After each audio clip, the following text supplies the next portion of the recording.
Experience action. Let's stop just talking about customer experience, employee experience, and the experience of leaders. Let's turn ideas into action. Your host, Jeannie Walters, is an award-winning customer experience expert, international keynote speaker, and founder of Experience Investigators, a strategic consulting firm helping companies increase sales and customer retention through elevated customer experiences. Ready, set, action. 1, 2, 3, 4. Hi, everyone. Welcome to the Experience Action Podcast. My name is Jeannie Walters. I'm so glad you're here. This is all about answering your questions. So don't forget that you can leave me a voicemail at speakpipe.com/experienceaction. And that's what this next person did, and she asked a great question. So let's get right to it. Is customer experience training a one-time process or is it ongoing? Okay, there are so many things I love about this question because it sounds so simple. Is it ongoing or should we just do it once? Should we just knock it out? What should we do about customer experience training? And the first thing I would say is let's make sure we're talking about the same thing, because sometimes people call and they think they want customer experience training when really they're talking about one customer service issue. And so I encourage you to think about what are your goals here? When I think about customer experience and the way to kind of build a customer-centric culture, this has everything to do with it. And there are several considerations for how to really use training, use learning and education as a way to make a real difference in your culture. Because customer experience is more than one area, one product, service, or person. To get success here, it requires really everyone in the organization to understand what customer experience success is, what expectations customers have, and how best to deliver on them. We really want to take a thoughtful approach to training. So a couple things that I've seen happen that I would just caution you against. One is, don't think this is just for your customer-facing folks. If you only talk about customer experience with the people who are on the front lines, your cashiers, your technicians, your customer support people, then you're really missing an opportunity to build a culture of customer centricity throughout your organization. And one of the traits of successful organizational culture is how there's an intangible but important aspect here that we want all employees to see who we are and where we fit in the world. And so in order to do that, we need to be pervasive. And this is actually according to research that was published in the Harvard Business Review. And I really agree. If culture is touted as customer first or customer centric, that mindset and strategy need to be pervasive in the way employees communicate and learn throughout their entire tenure, no matter what their role. So when we think about how this actually gets applied, sometimes I see things like we have CX Day, we have Day of the Customer. We send our executives into the stock room for a day a year to really see what it's like. But all of those are a little one-off. And yes, there can be tremendous learnings from them. But when we're thinking about what's the point of training? The point of training is really to get people to internalize ideas so that they can be better at their jobs, so that they can deliver on the expectations for customers, and frankly, so that they can see opportunities for your business. They're so good, they're so entrenched that they start seeing, oh, you know what? If we improve things over here, that will make a major difference to the customer journey and we will benefit from it. The other thing I see is that we put training in the onboarding process for people who are newly hired into the company. So we say, okay, you've got 3 days of onboarding. And that's where they learn how to fill out their payroll documents. That's where they figure out where to file complaints if they had it, all those things. And then they might get a little bit of, here's what we think about customer experience, and we expect you to always put the customer first or something like that. But we really want to think about laying the foundation and then continuing a drumbeat, a cadence of communication around this. Sometimes what I like to think about is ongoing education that can be achieved by understanding the employee's journey. So all employees can benefit from repeated ongoing training on ways to deliver a successful customer experience. And this consistency is what sends a message. Customer experience is not a fad here. It's not something we're just going to mention in passing. It is a true part of the culture of the organization, and it's a business strategy that we think everybody's involved with. Sometimes I recommend partnering with your internal communications team or your learning and development team. They have great people there who we can tap into and say, hey, help us build a curriculum around here. Help everyone in the organization understand how to connect their role and their daily efforts to the customer experience that we deliver. Here are some examples. Use your communications calendar to reinforce themes, just like you would for any other communication strategy. So we did one for a client where it looked like this.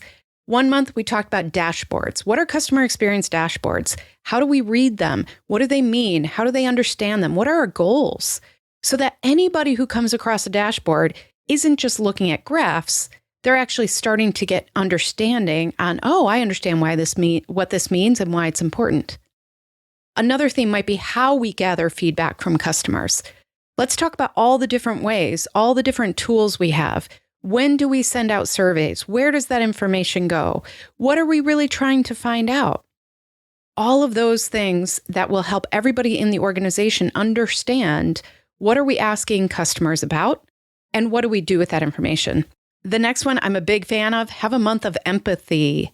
How do we show up for each other and for our customers? This ties directly back to your values. This ties directly back to understanding that every single person in the organization delivers to the customer. Because if we're delivering to one another, ultimately that's for the customer. So if you have people who think, well, I never talk to customers, so this doesn't apply to me, that is a huge red flag. Create a theme for training around empathy. Another one is our customer's journey. What does it look like today? What are we working on? How about our customer's journey tomorrow? What are some of the ideal things that we want to introduce into the customer's journey and why? How do we use best practices like journey mapping and service blueprints to develop better experiences?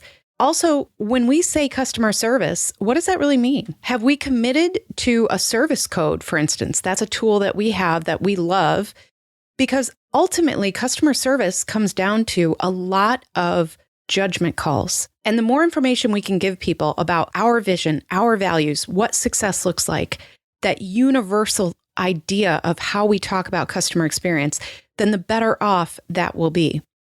So the list goes on and on and on, but essentially you want to make sure that you have this foundation of universal customer experience, language and learning and development and training, because then you want to get into those individual roles and responsibilities.